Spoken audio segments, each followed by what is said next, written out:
This is a massive fight. This is my Usyk now, Faber Wardley. And nothing else matters. There's a reason why I train hard every day. Like, I love it. I believe that I can be the best in the world. What am I going to do to him? Beat you up and move on to what's next. Joseph Parker, we meet again. Meet again. With some good news. Great news. Good news, yeah. What does it feel like to get that news? Considering it has been a difficult year where you're waiting and waiting and waiting and nothing's happening. Now you get a date locked in and an opponent locked in. What's the overall feeling? It's, firstly, it's excitement, happy, and I was just saying before that you can do all this training and get in great shape and, you know, running, weights, boxing, but there's nothing that beats locking in a fight, having a date, having an opponent, and aiming towards something. How difficult mentally has it been when you're watching all these big fights happening and you've been there ringside, on the outside looking in, you've made your videos basically saying, give me a fight, give me a fight. Yeah. How difficult is it to kind of stay motivated and go to the gym and train when nothing's there? Like, I had the fight in February, and I thought I was going to fight again in July, August, and push out September, now October. So, like, straight after a fight, you're motivated, and you just want to continue on getting in good shape and preparing for the next fight. But when it drags on, you're sort of just like, why? Yeah. Why can't we just lock in a fight? You know, or like 3 or 4 fights in 1 year. That would have been, I think that would have been amazing. But at the moment, it's just one here, one there.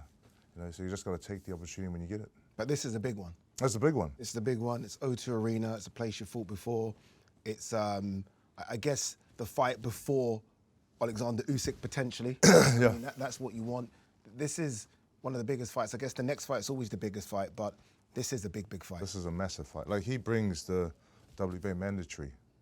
You know, I was saying before that I got the WBO, he's got the WBA. It'd be nice to get it off him, then get it off Chisora, he's got the IBF, get it off Kabayao. Then I got all the mandatories, you know? Yeah. But this is a big fight, and I know that everyone keeps talking about Usyk, and that's who everyone wants to fight. But this is my Usyk now, Faber Wardley. Yeah. Like, the target's on him, and nothing else matters. Because if I don't get this right, there's no point talking about any other fight. Where are you now in your career? I was going through your resume.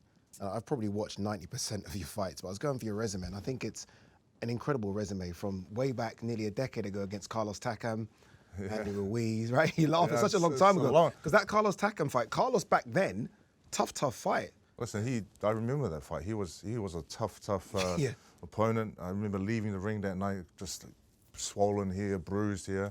Andy Ruiz, and the list goes on. I think, you know, I have been in the ring with a lot of. I think it's an underrated resume because you fought everyone. Apart from Usyk and Fury, you've ticked all the boxes and fought them all. Well, yeah, a couple of defeats underrated. in there. I mean, yeah, the defeats, you know, you fought all these fighters, but there are a few defeats in there. But I feel like this stage of my career now, like I was saying, I love it.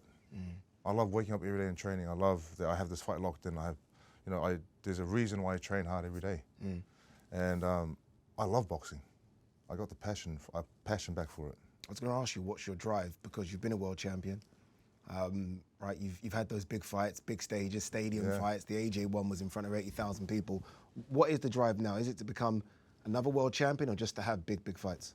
I want to be 2-time world champion, unified, undisputed. That is the goal for every fighter.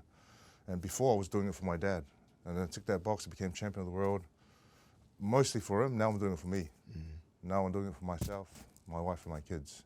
And that's what drives me every day. Like, I love it. I can tell. I love training. I love preparing for fights. I love the challenge. How would the Joseph Parker sitting in front of me right now handle the Joseph Parker that beat Andy Ruiz to become world champion? Me now, I would knock out that guy back in the park. That guy was, like, the Joseph Parker then boxed and trained, but didn't tick all the boxes in terms of preparation. Wasn't focused. The me now, like I said before, like, I love training every day and preparing for fights, and I love camp. And I'm in Ireland at the moment. I got my wife and kids there, so I get to see them every day. And I feel like I got the best balance in life. And when you have good balance, everything's good. It's now a few camps of Andy Lee. I think one of the best trainers in the world, right? He's stable, says that, because everyone's winning and he's stable. What's Andy Lee brought to you? Andy's, he's a great teacher.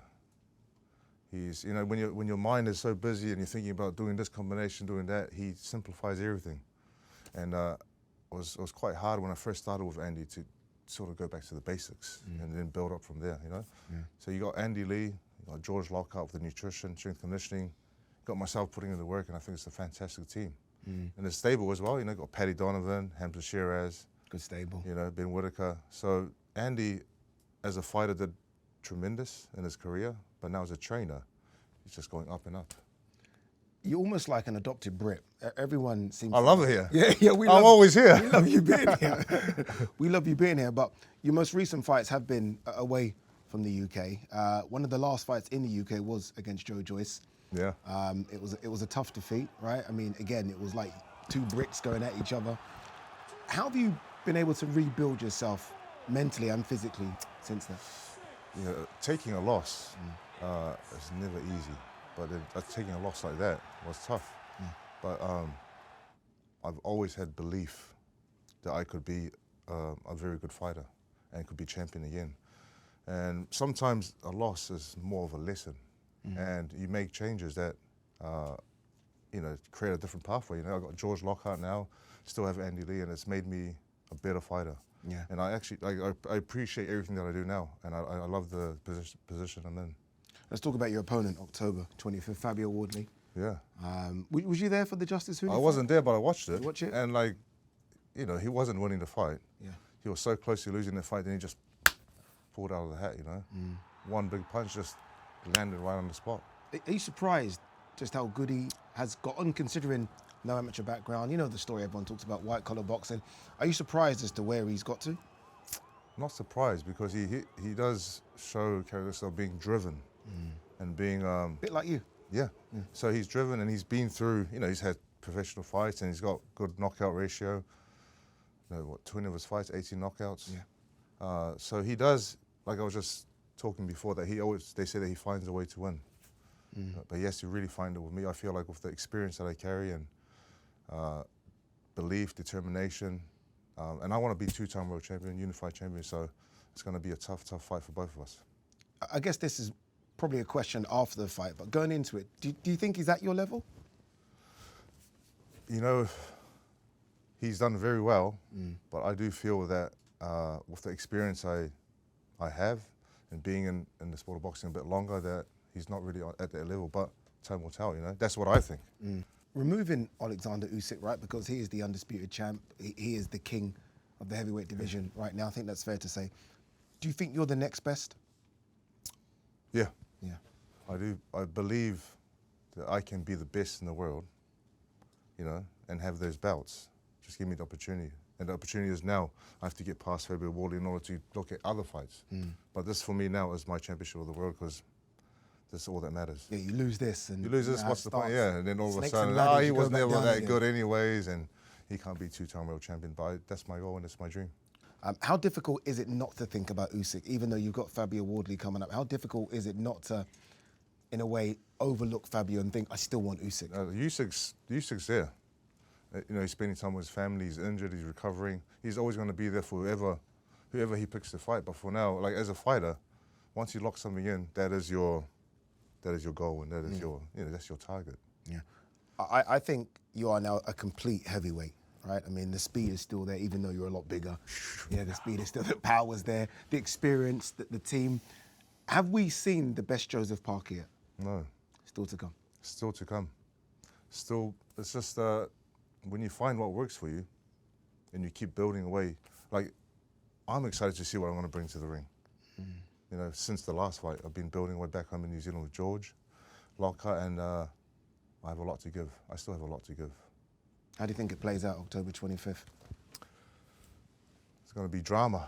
Which is what we want. Which is what we want. Yeah. And nowadays, I like to throw my hands a lot more. And I can close my eyes and I just see myself winning and knocking him out. Knocking him out. Like, that's what I can see. Yeah. In my, you know, I can see it. Yeah, it's got to happen. But doing it is something else. Yeah, it's a bit harder. Yeah. But I guess visualization is important. But I do, you know, he's in my way, and I want to win. Yeah. And I want to win and move on to what's next. But for now, this is the biggest fight for me in my career. If I can ask you to do one thing, tell something Fabio down the line, what you're going to do to Fabio October 25th. What am I going to do to him? Beat you up? and move on to what's next. Nice and simple. All the best. Joe, top man as always, brother. Thank you so brother. much. Thank you.